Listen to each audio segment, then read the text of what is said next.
This is going to be a fun video because today we are going to be talking about a huge tease for AEW. Are they going to be bringing in this WWE superstar? We're going to be talking about it in this video. Also, ROH has dropped some really awesome news, and we got to talk about WWE canceling plans for a potential debut.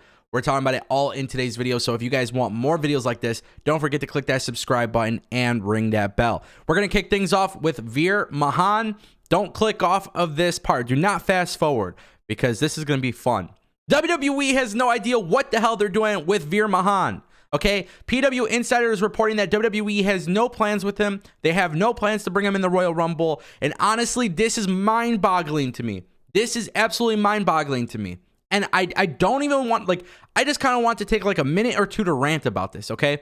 For months, WWE has been promoting the debut of Veer Mahaan. I feel like they're literally doing the same exact thing that they did, what was it? Emma to Neil Dashwood from Impact. Remember when she was like Emelina and she was supposed to come, and she never came? Yeah, so that's my point that I'm making here. WWE literally is promoting Veer Mahaan, and we don't see him. Now, honestly, I don't know if he's any good or not. The last time I actually seen him was he was with Shanky and Jinder Mahal, and then they did some stuff with him in NXT in a tag team.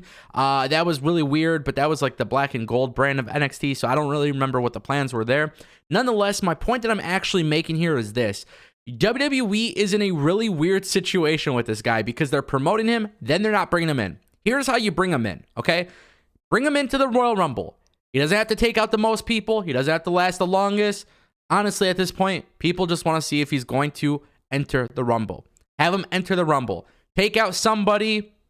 Doesn't have to be anybody special, but it could be someone somewhat notable. Have him take him out.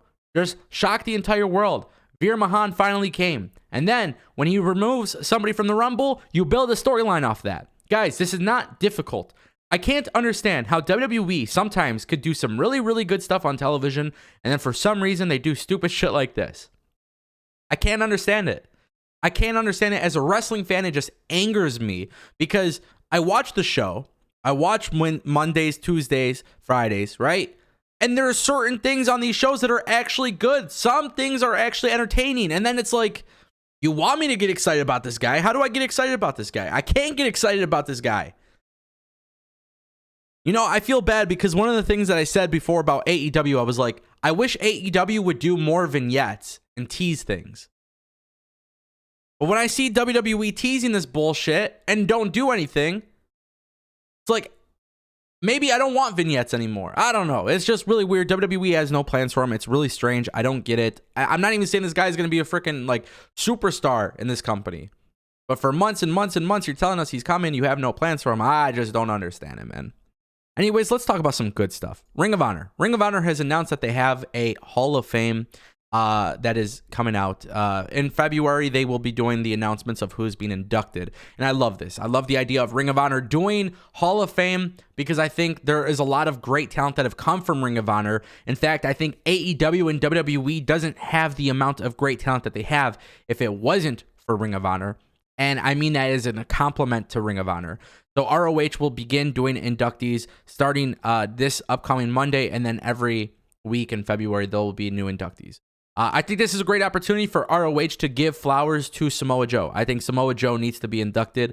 I think Samoa Joe, if I had it my way, I would love to see Samoa Joe as Supercard of Honor in April. I don't know if that's going to be possible. I don't know how it's going to work between his 90-day clause and everything. But if I have my choice, I would like to see Samoa Joe there as Supercard of Honor. I would like to see Samoa Joe in the Ring of Honor Hall of Fame. I think Samoa Joe is one of those talented people that WWE did so good with him in the beginning at NXT, and then as time went on and went on, then he went to the main roster, then he got injured. I mean, just there was a whole bunch of variables in it, so I can't blame WWE. But at the end of the day, Samoa Joe was pretty much successful everywhere that he was, and that's huge.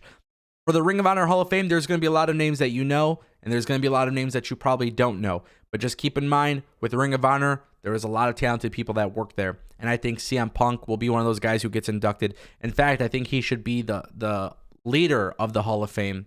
He should be the standout, the main event of this Hall of Fame when it's announced. Personally speaking, I think I think CM Punk, right? You got CM Punk, and of course you got Samoa Joe. I think Christopher Daniels is another guy that some people, and this is weird, some people think he should be in it, some people don't think he should be in it.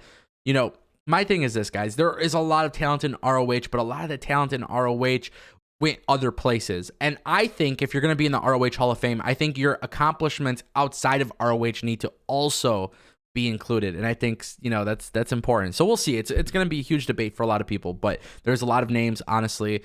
Tyler Black, aka Seth Rollins. And then look, you know, as time goes on, this Hall of Fame continues to get bigger and bigger and bigger. Look at somebody like Jonathan Gresham, you know, as he continues to make a name for himself as the ROH World Champion. So just food for thought, but really fun news for ROH. Also, final story of the day, Mustafa Ali. We all know that he requested his release from WWE. Now he's on Twitter teasing some greatness with Daniel Garcia. Daniel Garcia posted this video on social media of him grappling with some trainees. And then basically Mustafa Ali responded to the tweet with the eye emoji. Now this is typically internet conversation for, hey, I want to wrestle with you. And when that happens, that's a pretty big thing. But here's the thing. Mustafa Ali has not been signed to AEW. And he can't be signed by AEW because Mustafa Ali is currently, as it stands, Mustafa Ali is still under contract with WWE, and WWE rejected his release because they find him valuable. This is what the reports are saying. Now, I do believe at some point, someday, some way, at some moment in time, WWE will find a way to release Mustafa Ali. It's the same thing that happened with Brody Lee, John Huber, Luke Harper. When you ask for a release, they didn't give it to you, and then at some point they do. And I think that is one of the things, like, I think will happen with Mustafa Ali. I think they will grant him his release at some point. When they do that, it's going to be when they feel like there's no benefit for any company to sign him. I think realistically, Ali should go to Impact. I think just the way Impact has built certain wrestlers, guys, I know not everybody watches Impact, and you're too busy talking shit about Impact because they don't have 20,000 people in its audience, right? I see these comments, and you're really bad at trolling the comment section because here's the thing. If you watch the product and you don't care about ratings and you don't care about crowd size, then you could actually see what good they do. Or, you know, it's just whatever. If you like trolling, that's fine too, I guess. But my point that I'm making is Impact, a lot of people in wrestling are saying this, not just me, but a lot of people in wrestling, a lot of wrestling companies, they look at what Impact has done. Brian Myers, Matt Cardona, W. Morrissey. I mean, for crying out loud, Rich Swann left WWE 205 Live and went to Impact Wrestling and became a world champion and actually had good storylines. So my point that I'm making to all of this, my friends, is pretty simple. Impact can do pretty well with building storylines for guys who weren't necessarily given big storylines in wrestling. Maybe Ali could be a top guy there. Whatever he wanted to do in WWE that got rejected, maybe it could be there. But for now, it looks like AEW could be on that list. And who knows, maybe Mustafa Ali goes and does the Arya Daivari thing, right?